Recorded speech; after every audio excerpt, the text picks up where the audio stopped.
"You're up early this morning, Ron. What's the rush?" asked Mrs. McNair. "Come and have your breakfast. I made some oatmeal." "I have to go, Mama," said Ron, tying his sneakers. "I have something to do this morning." "You always have something to do," said his mother with a smile. "Just be home by lunchtime, okay?" Ron was 9 years old. That morning he left his house with a plan. He had been thinking about it for a long time. It was a beautiful South Carolina summer day, and Ron looked up at the blue, blue sky. Someday, he thought, he would be up there flying a plane. He wanted to be a pilot when he grew up. Each day he had something else on his mind, and he knew it was important. Ron walked down the street as fast as he could. He didn't want to be late. "Hi, Ron," the grocer called from the front of his store. "There you are, just in time for a donut." "Morning, Mr. Douglas," said Ron. "Thank you, but there's some place I've got to be." And Ron kept on walking. Down by the schoolyard, Ron saw his friend Carl shooting baskets. "All right, you made it," called Carl. "Hi, Carl," said Ron. "I wish I could stay, but I've got something important to do."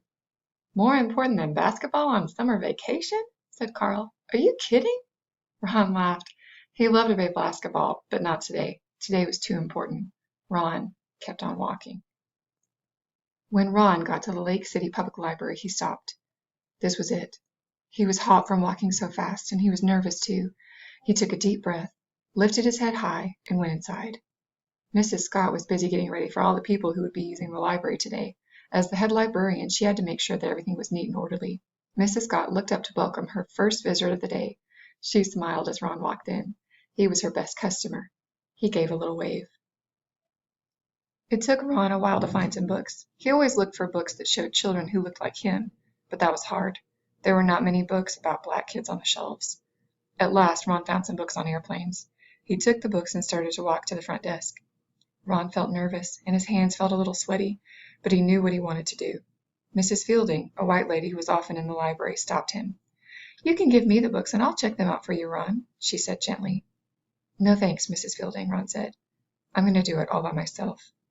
"But Ron," she started to say. Ron was already on his way back to the front desk. He put the books on the counter. "I'd like to check these out, please," said Ron. The desk clerk didn't look at him. Didn't she hear me? Ron wondered. Ron knew what he had to do. He jumped up on the counter. He wanted the desk clerk to know he was serious. "I'd like to check out these books," he said quietly. At first the desk clerk and Mrs. Scott just looked at each other. "You know you can't check out books, Ron," said Mrs. Scott. "You can read them here. That's the rule. Only white people can check out books from the library."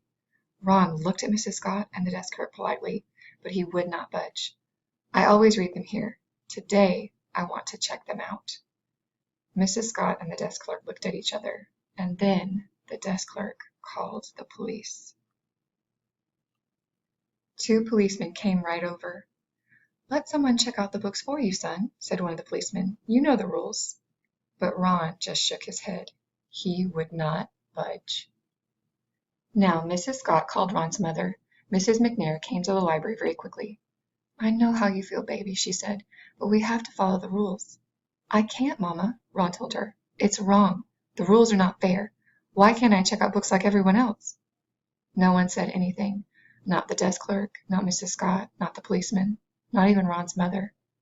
Mrs. Scott looked at Ron. She thought about all the times that Ron came into the library and all the times he sat at the tables for hours looking over so many books. He was her best customer, and she knew what she had to do. Mrs. Scott walked back into her office and started writing. Ron wondered what she was doing. Mrs. Scott returned and handed Ron a library card.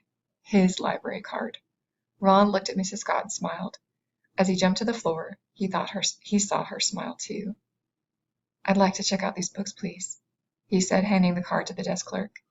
The desk clerk took his library card and stamped the cards on the back of the books. "These are due back in 2 weeks," she said. Ron smiled. "Thank you," he said. He tucked the books under his arm and took his mother's hand. Together they walked home.